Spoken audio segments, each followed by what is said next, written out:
guys. I'm here with Justin from Green Planet. Hi, Justin. Hi, Liane. How you doing? Hi. Thanks for having me. I am good. So we are now at MJ BizCon, and I wanted to grab some insights from him since he's traveling a lot, seeing a lot of commercial growers out there.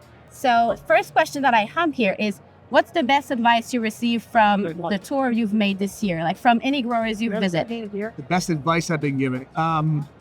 A couple new innovative things. Under canopy lighting's been really doing well. Some growers are doing some really unique stuff with Phenohunting, which is the most important thing in my opinion. Having the right genetics starts the whole,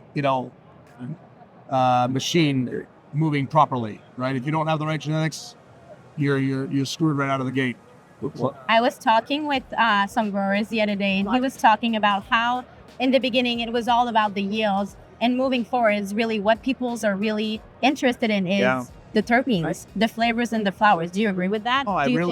Listen, we didn't know what a terpene was 10 years ago, right? We didn't know what a trichome was. We didn't get into that. All that mattered was bag appeal and color and size, and you're lucky if you got it remotely dry, because the market where we came from is leaps and bounds. And if I was to give any grower advice, it would be always be elastic like a sponge, so you can absorb new concepts, new ideas. I think the ego in this industry sometimes keeps people from genuinely learning as much as they can. Agree. When you know everything, there's no room for extra growth. So talking about new trends, did you see one that you think like growers should know by now, like this year? Is there any new trend that came out that you were like super impressed about? Or I think not new trends necessarily, but growers should know irrigation cycles.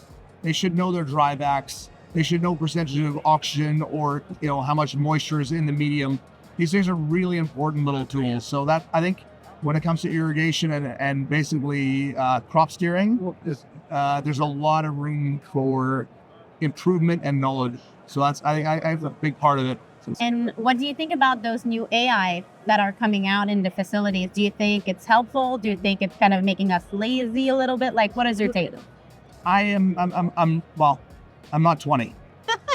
So I'm really of the old, I still go through the teller at the supermarket. I refuse to go to the AI. So automation has its place, but nothing beats, to a certain level. Absolutely. Nothing beats the artisanal component of cultivation. Nothing beats someone that puts their heart and soul into something. So I still think, the beauty is in the work. I love that. So what is one thing you wish you knew when you first started? Great question. When I first started, one thing I wish I knew is savings practices and preservation of your equity, because back in the day, we had no idea. The original days of BC Bud in the 90s was a tidal wave of money just flowing through your door. Yeah. I wish I knew that is something that would not last forever. There was a real excitement in British Columbia in those early days, and business could never slow down. We were unstoppable. And if there's anything this industry will teach you is to humble yourself a bit. So it comes in waves, right? It comes in waves, So when you're really busy, get ready, because there's a valley coming. So one thing you'll learn is trends, and be able to identify small nuances in the industry that you can shift and make big choices when the time is right, because there's really good indicators of oversupply or too much hype, too much green rush, people jumping in. It's slow and steady wins the race. And this is not a competition to be the biggest, the baddest, or the best. Right? This is, if you love what you do, you'll survive well in this space. Agreed. If you're in it for the money, you're not necessarily the best money. Not the easiest industry to understand or read.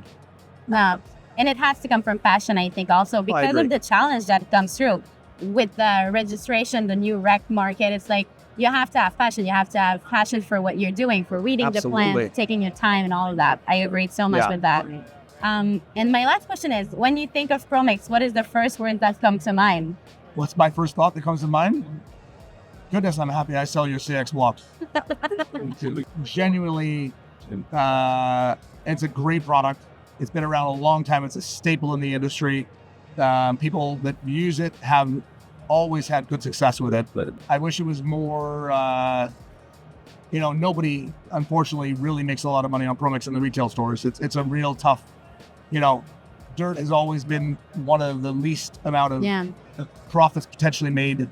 So, that's the first thing that comes to mind. Those two things. We're grateful for such a great product and a great medium, and it's, God, I wish there was some margin left over at the end of the day, if you're asking me honestly. And so what is coming up? I know you guys launched just 2 new cocoa bags, cocoa products. What is coming up for the upcoming year? I think just stay true, stay on course, scale where you can, find your wins, make more innovative products, get more creative. That's what's next. We're going to, the show Growing Explosive we're doing, we're trying to put a lot more effort, a lot more love into that. Yes.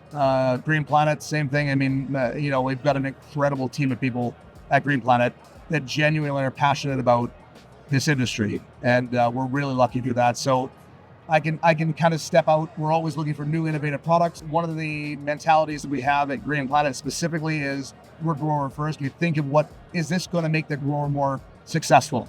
If we can do that, then we've done our job.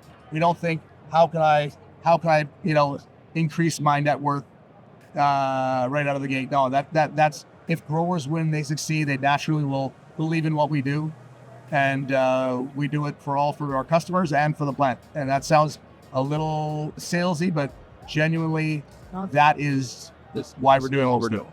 We create products with growers in mind, basically. Absolutely, and the key is, number one, first and foremost, they have to have better success and do it for less money. So that's the growers have to win. If they don't win, they're not here next year. They don't believe in you. They don't have the bankroll to spend with you. I could go on this for hours. Like it's the growers. Growers first. Growers first. That's it. I love that. Yeah. Well, thank you so much for doing this with us. Thank you for this great partnership as well. We're really grateful for that. We'll see you guys next time. Thank you. Bye.